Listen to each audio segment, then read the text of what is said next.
Hey everybody, we're doing things a little bit different this time. I've got Lang with me, aka Skyfire, or Gun plus Skyfire. We are going to do like a director's commentary of the build process for the Welcome Home Diorama featuring two Zagox. Yeah, we're just going to watch this thing together. He has no idea what to expect. But as you can see right here, I'm doing my pinhole drilling, adding little extra details to the kit. This is 2 master grades. But it's not a full pinhole, you're just doing divots or rivets in it, right? Yeah, just going a little bit. Sometimes you go through all the way on accident. But that's what she said.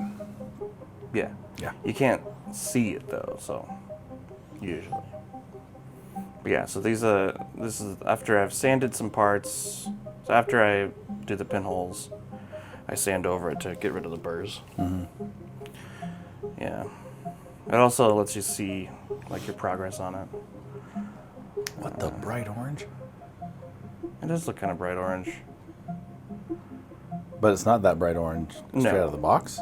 Or is that like a peach? Yeah. Probably like a peach. It's probably my color correction. Got a little overcorrected, okay?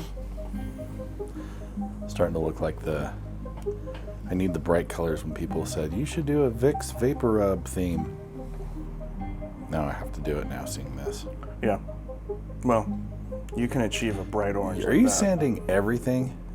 No, so I am sanding over the spots where I've done the pinhole vise. So you've done pinhole vices over everything? Yeah. Pretty much every area where armor would like interlock or connect together, I put some holes on there. That's kind of what I do with the detail and stuff. And then of course, when you're sanding the kit too, I'm taking off all the burrs and stuff on the edges. Okay, so here is the the diorama parts. This is the special Bandai or Gundam base thing that they sell. It's good for kits from 144 all the way up to 160 scale. But it's only Gundam base. It's a bit of a chip. Yes. So you can sometimes find them on Sugar Mama or eBay. But the cheapest I've found is like $26. Not bad for what you get. And it's basically like a bunch of Lincoln logs. You can connect them and join them however you want. And what's the percentage of all of the parts did you actually end up using for yours? Everything but 6 pieces. Really? Yeah, Oh, yeah. okay. You end up having to double up a lot of things, and yeah. But every single piece was sanded to get rid of all the seam lines. Or not seam lines, but mold lines. And then orange juice. Yeah. See, that doesn't look like peach juice. No. There it is all connected. That's like my mock-up for what I was going for. And now I'm kind of marking off and picking out what colors I want to do. Wait a minute. That's like the first time you've assembled before painting. But you kind of had to for I have to with these things, yeah. Okay. Yeah. Here's my tried and true method for, accurately measuring. Eyeballing. Yeah. Eyeballing it. This is 1-to-1 with Mr. Hobby stuff. Usually it's Excuse just me? 1-to-1. Yeah. You go 1-to-1. I usually do 2 to 2.5 to 1 on some of my stuff. But you have leveling thinners, what you used. Yeah. Okay. Yeah, well, you can use both, but here I'm doing pre-shading. Or actually, in this case, it's kind of post-shading. This part was already black after I painted it. Now, I'm just showing here, like, every single piece has to get attached to these little alligator clips, no matter how tiny they are. So This is copper. well, I know that, but I'm wondering, with your painting process, and I was debating on my next build doing this, doing a section entirely and then going back. Because I saw somebody working on one and showing off one section of, I think it was either an arm, a backpack, or like a shoulder chunk, and only working on that completely and then moving on, not doing the entire thing. But you got to do the entire thing. I always paint the whole thing. See, I have to, and now I'm kind of debating because I want to not overwhelm myself a little bit. It depends on the size That's of a you. pretty gold. Is that going to stay that gold? That's copper. Yeah. Yeah. It gets darker as you paint more and more on there. Mr. Metal, like the nice copper? No, this is the it's called Super Kappa. Mr. Hobby? Look at that. Yeah. Super Kappa. Kappa. Very strange. Okay, so here's a good tip. If you want to get really good deep yellows, paint it pink first. Yeah, and then put your yellow over it. And look at this yellow you get. Beautiful. Now here's some pre-shading. Pre-shading, you just use straight black. You don't use a black surfacer, right? This is black surfacer. It is black I always surfacer, use black okay. surfacer, yeah. Okay. It's, well, the 1500 black, specifically, because it's very smooth. And then when you put your other paint over it, if you use a grittier, if you use like the 1000, the paint you'll see the difference in the paints when you put the overcoat on there. Now I'm doing some post shading, so I'm putting in the color over the spots. It's almost like pre-post shading, yeah. Yeah, pre and post, yeah.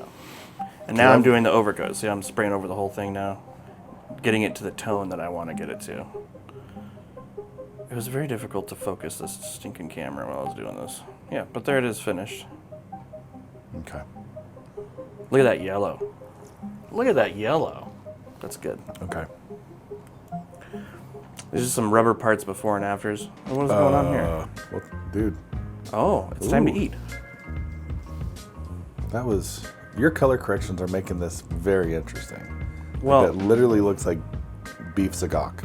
Okay, well, hey, listen. I'm going to edit it, and people who are listening to this right now aren't even going to know what the heck we're talking about.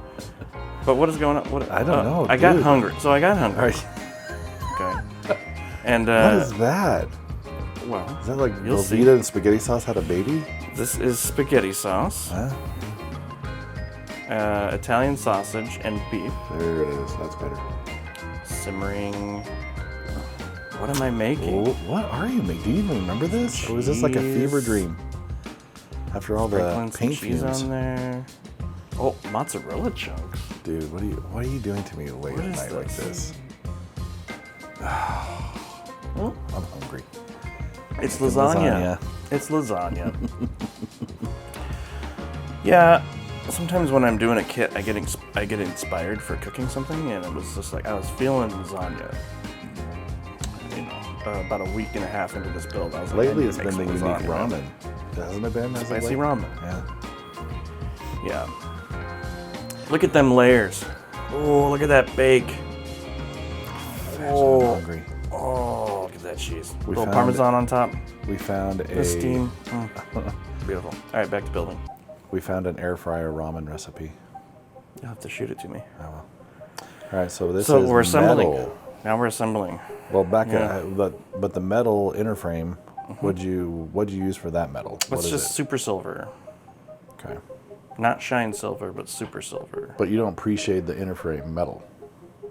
It's painted black first and then painted silver. Now this one, right. This but one no I didn't. shading though. No, well, so if you paint black and then you paint silver over it, but you just dust it, you get a depth to it. Yeah. Whereas if you like really heavily put it on there, it just looks very plain. I did that with my like swords. You can't. It's so bare and open. You don't need as much. Yeah. Like that. So if you just kind of dust it, which is what I did here, you get a lot more depth to it. Shot. Those are supposed to do that. Those vents. Yeah, those really? little vents in there. Wow. Those are a real pain in the butt. There's like only a couple of complaints I had about this kit, and it wasn't the vents. It was the arms. Is that arms an and LED legs. in there? Or is that fluorescent? That's just a pink fluorescent paint, yeah. Okay.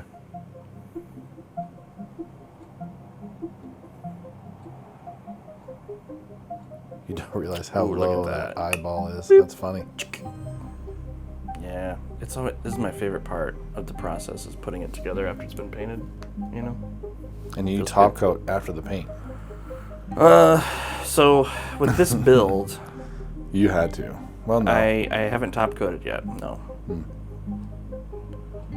Sometimes, you know, if it's like a perfect grade or something, I'm gonna gloss it, and then I'm gonna decal it, and then I'm gonna assemble it.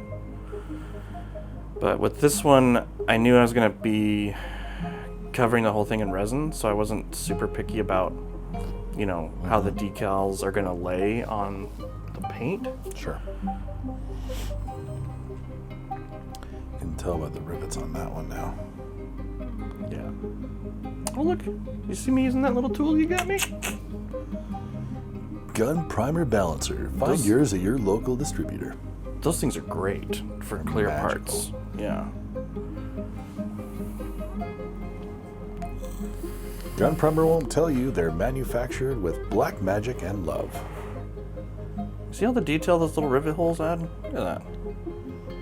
All those holes. See what I mean? Mm-hmm. That's great. Oh, I noticed that at first, and then your bronze that's popping out the top is really nice too.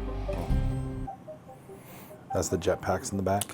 Yeah, well, I think they're like turbines. They have like turbines in the bottom. I don't know all the lore, but yeah, I think they're like turbines. I changed up the color scheme doing the yellow parts on here. I thought it would be cool, like scuba tanks are yellow, so I put yellow. Nice. What's the blue Zigok cousin? That guy? No, the one that's in beginning of Zeta with the giant like arms, claw arms. Oh gosh, You know what I'm talking about? I do. People I are don't gonna know. hate me for Now, not knowing. yeah. Thanks for bringing that up. Sorry. No, but it looks like him with those packs on his back. So those little rubber parts are painted with a paint pen, silver paint pen. How did the paint not come off? It's good stuff. And I mean, you're not really putting it through too much, strain. I put my stuff through too much strain, I think. I think I layer mine up a little bit too much. Yeah, so now I'm snapping parts together and then LEDs. So one of the kits has LEDs in the hands. The one that's still in the water has LEDs. Made in for the it or hands. a third party or No, custom? it's all custom, yeah. Yeah. All the stuff's custom. Yeah, all the rote holes there too. Really adds a lot. It's not looking like a too intense of a build. No, it's pretty simple. Quaint. Yeah. You can build the whole thing with just the inner frame though, which is really cool. Is that super silver for the claws again? No, that's just white. Just white, okay. I didn't actually paint those. The Oh, you just claws. left them as I just left them white, yep. Wow. This is really cool. So some people hate this stuff, but these little gimmicks, like the rubber grommets for the joints, because it's like an underwater suit, I just love that stuff. And like, So it looks actually sealed. yeah, and like the trash bags on the Thunderbolt, like I love that stuff. You know what it is? It's your gun buster. Because a gun buster, when he hooks up, does the whoop, Oh, seals gosh. them up.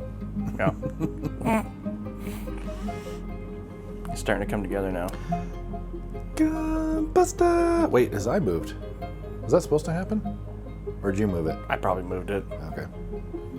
There's a lot of, I don't. I had that's why 100 say and, I had 112 hours of footage and I cut it down to 30 something. So, yeah. A lot of stuff that we're not going to see. You don't want to see. Sometimes you don't want to see how the sausage don't is know. made.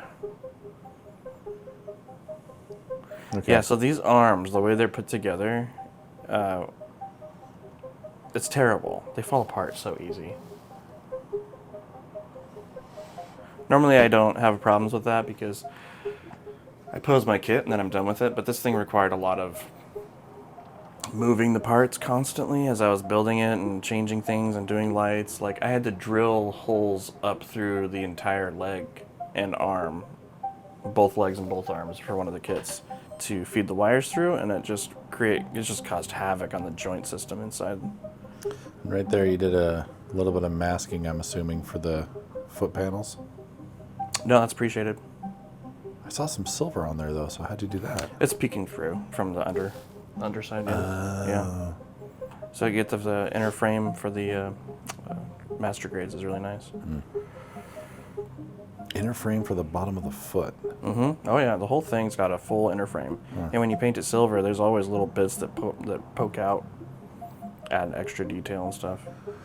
I don't think I did any masking to this kit. It's all just painted Can't up. believe that. Painted up. And each one is identical to the other. Yes. Well, the marking decals are a little different. What? So yeah, I'm doing dry Dry? transfers. Oh my Yeah. gosh. And there's a reason. Crazy person. Because this is a GBWC build, I can't use third-party decals So all of my, it's Wait, a long not story, third party but- or just not Gundam? Because like, No, you can't. It can't be third party. right. But Yeah. I could use like 30-minute mission ones. I don't think so. No. Boo. Yeah, so here I'm just doing some soldering. Cutting out some Crazy decals, some genuine Bandai decals. More soldering. So for the decals, you just did setter and softener, and that's it.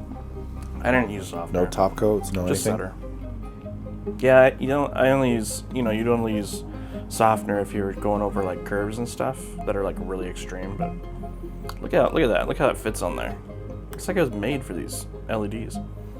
These are filament LEDs. They're really wiggly like noodles and they're super bright. So you have to paint the inner inside of the part. Otherwise it just blows through. The color does. Weathering. Sponge technique. Lots of sponge. You did this on that, what kit was that? Heavy arms. Yeah. Yep. I did. I'm assuming same kind of technique. But now you're scratching into it. No, I'm using silver on the end of a toothpick. That's also good. Yeah. I've seen silver on a toothpick. I've seen just literally using a pencil because the graphite has the same effect as well. Yeah. This was pretty good. But I think looking back after doing this, I have better, like using the soft tip paint pens is probably better than this. This works pretty well. But after doing this, you'll see in a minute, I go over it with Tamiya Weathering Master to give it like a rusty look. And it tones down the silver. And that's the powders, right? Yeah. Okay. And that stuff's amazing. Have you See, used it? No, I haven't used those Oh yet. my gosh, it's so good. Just smear it everywhere. You can't really mess it up. I was very excited to do the heavy arms all grunged up. I haven't had that desire on any kits yet. Barbatos actually would be kind of proper grungy. Yeah. Yeah, that would be a good one for it. This is why I don't weather my kits too often, though. Look at this. Every little dot. You know? Do you second guess it while you're like dotting it? Like No. What? No. Okay. No, I just follow whatever the hell I did with the black sponge. But it's just, I don't know. Worth it? Maybe. You be the judge.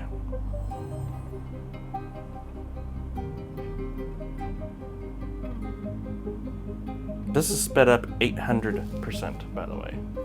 You're a slowpoke. I guess. Decal application. Now see, if Mike watches this and he sees me going over it with a regular Q-tip, he's gonna be like, you should use one that doesn't have all the fuzzies on it. That's true. I always have fuzzies.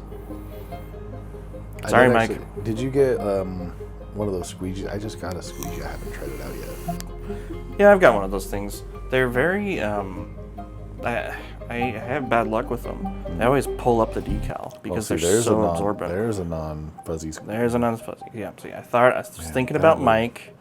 That's like space age for your ear right there. Did you guys see that? I was thinking about Mike, and I was like, I better use the non-fuzzy one. Make him happy. He'll be very happy But when to you see think this. of Mike, you don't think not fuzzy because he has a gorgeous beard. It's true. It doesn't go together. It's true. He's a hypocrite. But enough about Mike. I have a whole section devoted to Mike later. We'll get there. Okay, here's the Weathering Master. Look at that. Look how it turns it to like a nice rusty look. Ah, it's so beautiful. Still hasn't been top coated yet, so we're not there. But it's coming. Yeah, that stuff is so good. See, I'm not being careful with it either. I'm just like dumping it on there. Here's the top coat. So going back, so this is the only time you've done it all in place. You usually do it part by part or section by section. Yeah, it just depends, on the build. This particular one, again, because I'm going to be dumping it in resin, I wasn't too concerned about the top coat not being perfect on it because it's going to be sealed. So, but I did want it to not have any shine on it because I wanted the resin to do the shining. So I'm putting a flat coat of Mr. Color Super Smooth Clear. There it is. More weathering. So this is the animated lights in the bottom of the diorama. I wanted to show this part because a lot of people don't know about how LEDs work. They're so simple. Positive, negative, connect it to a battery and you're done. If it's a 3-volt system, which is like 2 AA batteries or 3 AA batteries, as long as it's AA batteries in series, you could have like 12 AA batteries and you're not going to burn out the lights. This is my favorite thing though now. Sorry. It's doing the wiring for LEDs. It's my favorite thing. It used to be painting and now it's this. Yeah. I did purchase those ones I sent to you, so now I'm gonna second guess. Should I put a battery pack? Does the battery I have gonna work?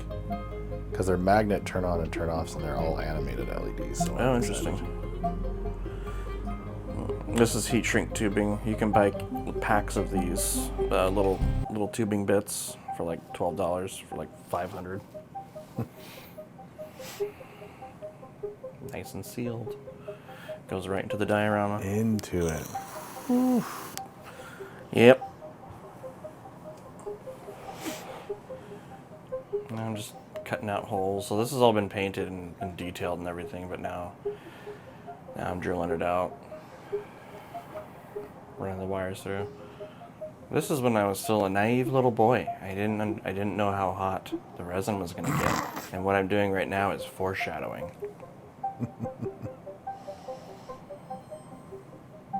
Yeah, seeing all this, I'm just like, if you painted it, I'm just like, why would you drill it now? Drill it before then.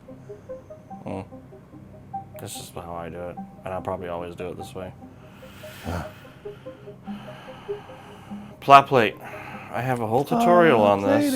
I've done. Check out my thick plot plate. Check out my website, damagedan.com / West Coast Champion. Yeah, this is Plastomold. You can buy this stuff on Amazon. It's like 20 something bucks. Mix it with water and sculpt away. Takes about 2 days to dry though, so you gotta give it time. And I'm just painting some. These are contrast colors from Citadel. I'm doing some highlighting and some darkening spots, and then I'm gonna do a wash over the whole thing. This is algae basically, and then that's the wash you just put over the whole thing.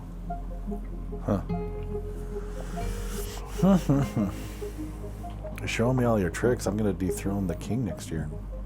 I hope so. I can't wait to go, yeah, when you win something. You always do that for me. Does it always freak you out when I scream? No, I love it.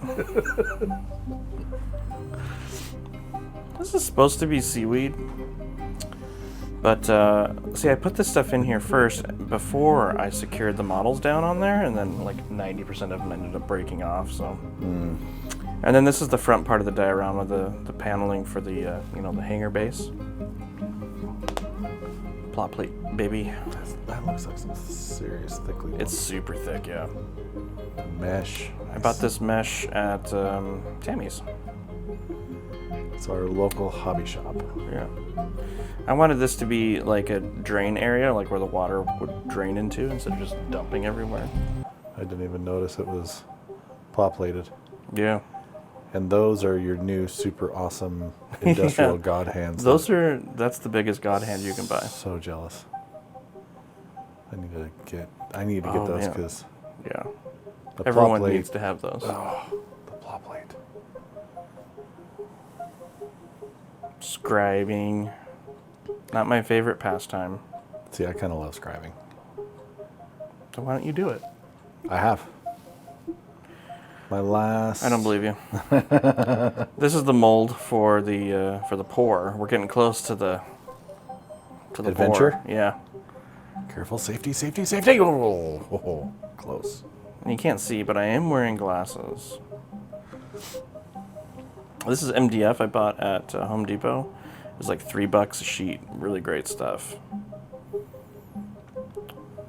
So this is for like the I couldn't find like a pre-made base, so I just had to construct my own. So MDF is really good with wood glue. You don't have to use nails on it. And then I'm lining this. yes, This yes. is thicker MDF. I'm lining it with Yep. packing tape so that it'll peel off from the diorama or from the resin easier. For anyone that ever works with resin, seal it. I've used Tyvek tape is the other one that's a big recommend. Yeah. A lot of people use Tyvek. All right, so this is after I've tinted it. I added green and blue, and now here's the pour. Now, I did a lot of research before I did this. Wait, who told you it melts? Who sent you a picture of their Gundam that melted? Yeah, but I didn't believe you because I did my research on the internets. All right, so it's been poured now at this point. And here, if you There's look the closely, smoke. look at the smoke. can It's literally smoking. It's so hot. So I ran outside with fans and just started blowing the hell out of it. And it was like maybe 45 degrees outside and the fans, and it was still hot. It was crazy. Yep. And popped it out, and now we're sanding. Started with, what was it? 80 grit, I think. Worked all the way up through 5,000 maybe? Yep. But here's like, I finally get to see like, oh, it doesn't look too bad. Now I'm using UV cure resin to fill in some holes and some gaps. And then you sand back over it. How can you use, well, okay. Now here I'm wet sanding. Wet sanding is great. I don't know the science behind it, but you get a much smoother finish. Sure. But here, I'm going to pause it really quick. Here, you can see that big old crack. Yeah. It runs all the way up the middle and then across the middle there. That's when I realized, right about here, I realized I'm going to have to fix that. So, in the corner there, along the edge, you can see it's all messed up. So I had to kind of pivot a little bit. Originally, it was supposed to be just a clear block of resin, but the pour ended up getting a little funky somehow. So I started brainstorming, like, what the heck am I going to do? And you'll see in a minute. Well, you already know. Do I? What I ended up doing. Yeah, I was texting you guys about it. And then this is polishing. Polished it even. This is polishing compound, and I used a car polisher. I don't think it's big enough. Yeah, so this thing weighs 20 pounds, by the way. The polisher or the brick? The diorama. Yeah. 20-pound diorama. So when I did a resin, you did UV, I just did more resin on top of it instead of trying to sand it down. I kind of filled everything in it. But mine was smaller. Probably why I got away with it. Yeah. So the lesson here is to do your pours in smaller amounts. But look at that. Look at it. It's nice. It's shiny. Yeah. And now I'm unscrewing the Zagax. Don't hit the wires, I kept thinking to myself. Alright, so now I'm building the outer shell for the diorama to cover up all the cracks. Ah, yep, now I remember. Yeah. So plot plate. Plot plate. More plot plate. And this is Mr. Hobby? S paint? Let me see. Or Mr. Cement. Pour type. Literally melts the plastic together. That's a huge canister of it too. It'll last you a long time. Huh.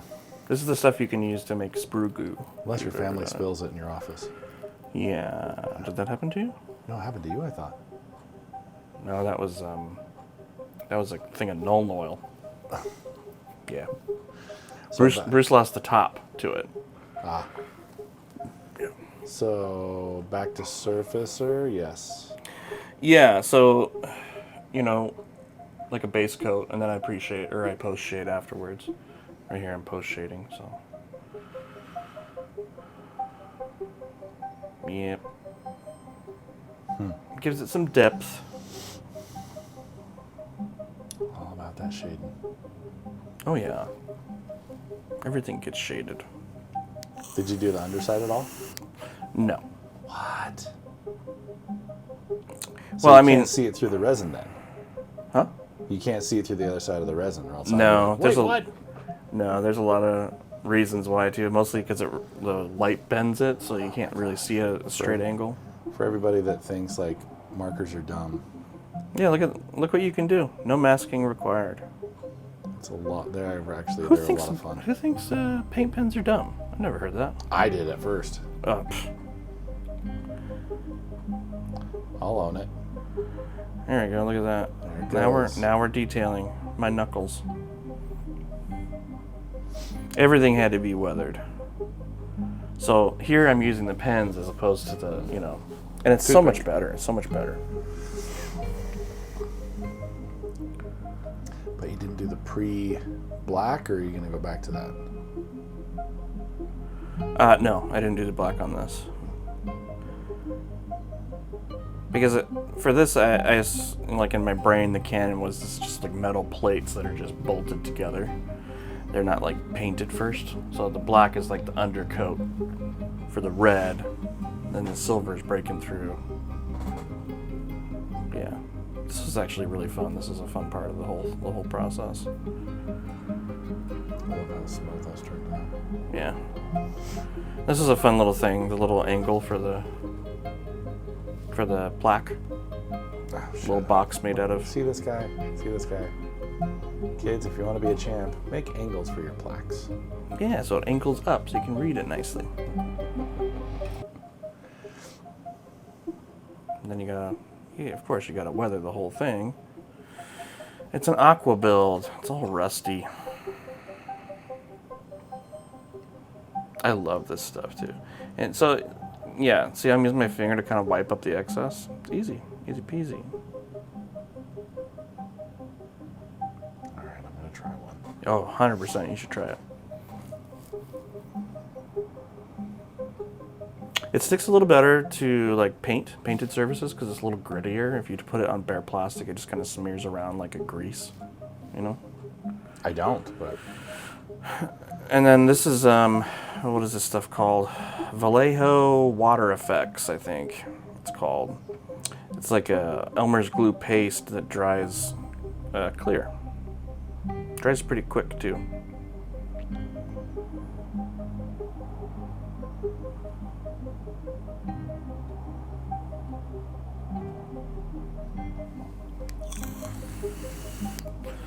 Yep, the whole thing is wet, so I had to put those effects all over everything.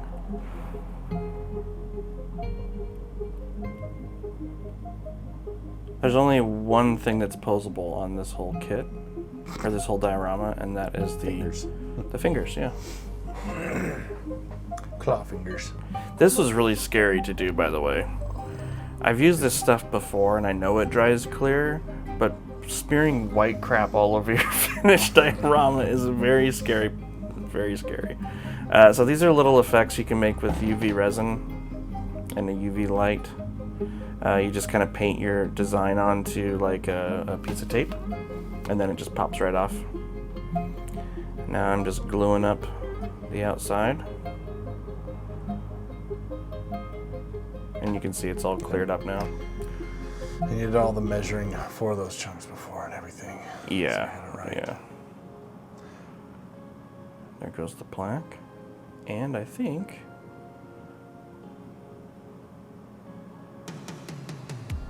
that's it. Here we go. There's the lighting. Here comes the final beauty shots. All the little bubbles in there. Super pretty.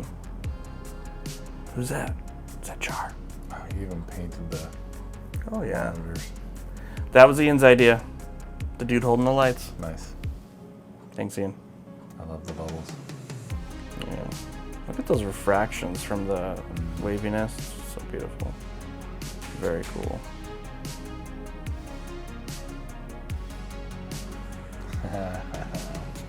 Nice. Yeah. There you go. So what do you think? So, honest opinion, I want those flipped. The paws right there. I totally get the ripples in the front, but I love the visual on the sides. Like a little more subtle on the front is the only critique. I'm like, oh, I want to see better through it. Oh, through the front? But this reminds me of Stargate, because once I start going through, the whole thing ripples. So I'm torn. Yeah. The thing I like love more than anything. Oh, you gotta pause again now. Oh, okay. Now, pause. So his left foot, our right, looking at him, you made like a perfect puddle in front that like looks like he's dripping, like the drip effect onto the floor was, that like caught my eye quite a bit. That was Jackie's idea. Really? Yep. That a Jackie. It's like, you should put some drops on there, like it's dripping water. I was like, all right. I know what I'm talking about. I listen good. Well, thank you for watching if you've watched this far. We have 4 seconds left. Props to you.